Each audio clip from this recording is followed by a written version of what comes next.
महंगाई के आंकड़े आ गए हैं और रिटेल महंगाई दिसंबर के महीने में बढ़ी है और ये बढ़कर 5.9% के स्तर पर पहुंची है, 5.9%। और नवंबर के महीने में 5.5% महंगाई थी, जो कि 3 महीने का हाई था।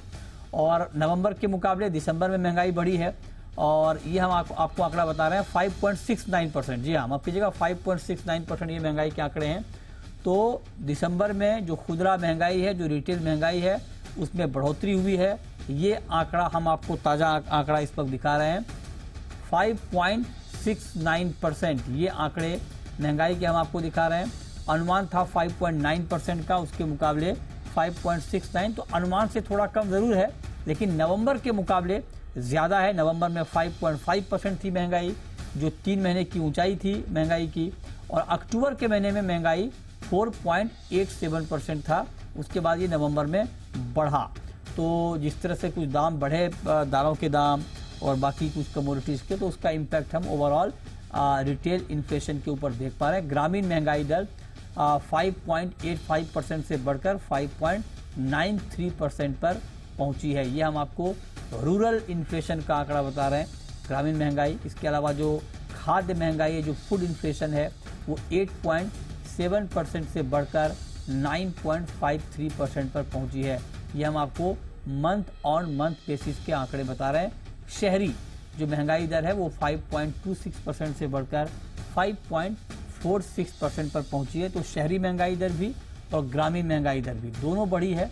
और ये हम डिटेल आंकड़े आपको महंगाई को लेकर जो भी आए हैं, हम आपको दिखा रहे हैं।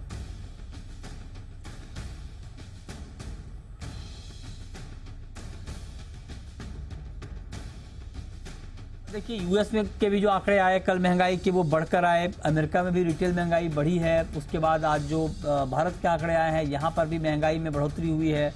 तो कुल मिलाकर जो महंगाई को लेकर एक कंसर्न है ग्लोबली, हालांकि उसमें बहुत हद तक राहत मिली है, महंगाई ऊपर से काफ़ी नीचे आई है, लेकिन फिर भी अभी भी महंगाई को लेकर अमेरिका में भी अगर आप देखें तो जिस तरह से महंगाई बढ़कर आई, ब्याज दरें कम होंगी या नहीं होंगी, इसको लेकर एक नई डिबेट वहाँ पर शुरू हो गई है।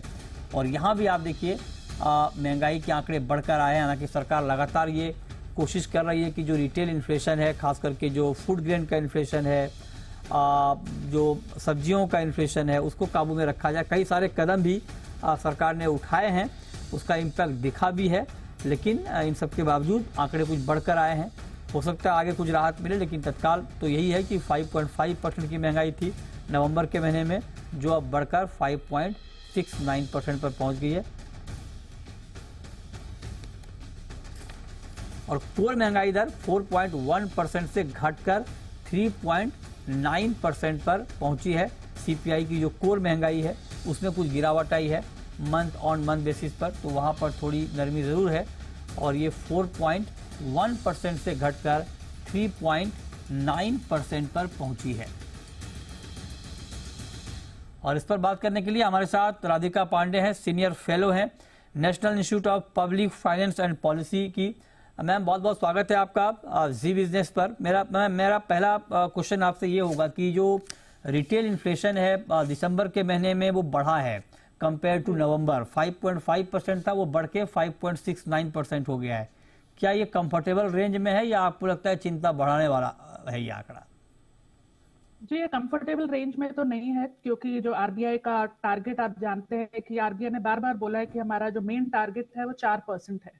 और नवंबर से अगर हम पहले देखें तो इन्फ्लेशन में गिरावट आ रही थी, लेकिन नवंबर से अगेन हम देख रहे हैं कि इन्फ्लेशन में बढ़ोतरी हुई है। तो और इसका मेन रीजन फूड प्राइसेस से ही रिलेटेड है। और हमें पता था कि एक अनफेवरेबल बेस इफेक्ट के कारण नवंबर और दिसंबर में इन्फ्लेशन में बढ़ोतरी होगी। तो ये definitely a cause of concern है। और इसके अगर हम कंपोनेंट्स देखें तो मेनली फूड इन्फ्लेशन के कारण इसमें बढ़ोतरी देखी गई है।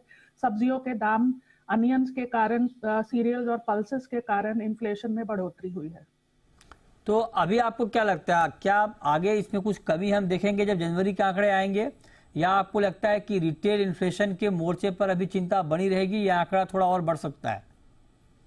जी नहीं, अब हम देखेंगे कि इसमें थोड़ी थोड़ी ईजिंग आनी स्टार्ट होगी, ये कम होगा। और अगर हम आरबीआई के खुद के प्रोजेक्शंस देखें तो हम देखते हैं कि इन्फ्लेशन में आगे आने वाले महीनों में कमी देखी जाएगी। दिसंबर जनवरी ऑनवर्ड्स इसमें इन्फ्लेशन में कमी देखी जाएगी। जो ये बढ़ोतरी थी ये मेनली एक्सपेक्ट किया जा रहा था नवंबर और दिसंबर के महीनों में, अनफेवरेबल बेस इफेक्ट के कारण, क्योंकि नवंबर दिसंबर लास्ट जो ईयर था उसमें इन्फ्लेशन बहुत कम थी। तो इसलिए वो जो हम डिफरेंस लेते हैं वो बेस इफेक्ट अनफेवरेबल के कारण इन्फ्लेशन बढ़ा हुआ था नवंबर दिसंबर में। आने वाले महीनों में हमें इसमें थोड़ी सी कमी नजर आएगी। अच्छा, फूड इन्फ्लेशन पर आपका व्यू क्या है? फूड इन्फ्लेशन के मोर्चे पर क्या राहत रहेगी आगे? फूड इन्फ्लेशन में आप देखेंगे कि जो देखिए फूड इन्फ्लेशन में तीन जो इम्पोर्टेंट आइटम्स हैं, एक तो सीरियल्स हो गया, एक पल्सेस हो गया, और तीसरा सब्जियों के दाम। तो जो सब्जियों के दाम है इनमें हमें और कटौती नजर आएगी जनवरी से। उस कारण जो है सीपीआई फूड इन्फ्लेशन में आगे आने वाले महीनों में हम देखेंगे कि एक कमी आएगी, एक ईजिंग आएगी।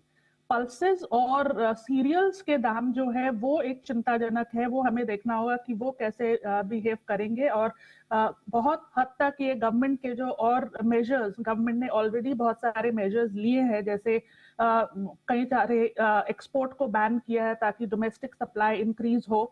तो इन सब चीजों पे कैसे और एक्शंस लिया जाता है उस पर निर्भर करेगा। तो सीरियल्स और पल्सेस के दाम में थोड़ी कमी आएगी, लेकिन फिर भी वो एलिवेटेड रहेंगे। लेकिन जहां तक बात अगर हम सब्जियों की करें तो उसमें हमें गिरावट दिखेगी, और वो एक मेन रीजन रहेगा ओवरऑल फूड इन्फ्लेशन में कमी आने के लिए जनवरी ऑनवर्ड्स। ठीक है, अब एक लास्ट क्वेश्चन मैम आपसे ये होगा कि जो महंगाई के आंकड़े अभी हैं या फिर जो आगे का अनुमान आप लगा रही हैं, इसको देखते हुए ब्याज दरों पर आरबीआई का अप्रोच अब आपको क्या दिखता है? जी, ब्याज दर देखिए, अगर ब्याज दर की हम बात करें तो आरबीआई अभी स्टेटस को मेंटेन रखेगा, क्योंकि आरबीआई जब तक इन्फ्लेशन 4% पे नहीं पहुंच जाता तब तक आरबीआई इन्फ्लेशन इंटरेस्ट रेट को कट करने के बारे में नहीं सोचेगी। ये बात बहुत क्लियरली गवर्नर ने बता दी है। तो अभी हम इंटरेस्ट रेट्स में एक्सपेक्ट करेंगे कि वो स्टेटस को रहेंगे, अनचेंज्ड रहेंगे, उनमें कोई ना अपवर्ड चेंज होगा ना डाउनवर्ड चेंज होगा। और जब इन्फ्लेशन कुछ महीनों तक हम देखेंगे कि 4.5%, 4% के करीब हो जाएगा, तब हम सोच सकते हैं। और वो मेनली होगा इस साल के सेकेंड हाफ में। तो अभी तो कुछ मॉनेटरी पॉलिसी मीटिंग में इंटरेस्ट रेट को स्टेबल ही रखा जाएगा। ओके, ठीक है, तो आप कह रहे हैं कि अभी ब्याज दरें स्थिर रहेंगी, इसमें कोई बदलाव की गुंजाइश अभी आपको नहीं दिख रही है। बहुत शुक्रिया मैम आपका जुड़ने के लिए और डिटेल में सीपीआई के नंबर्स पर बात करने के लिए।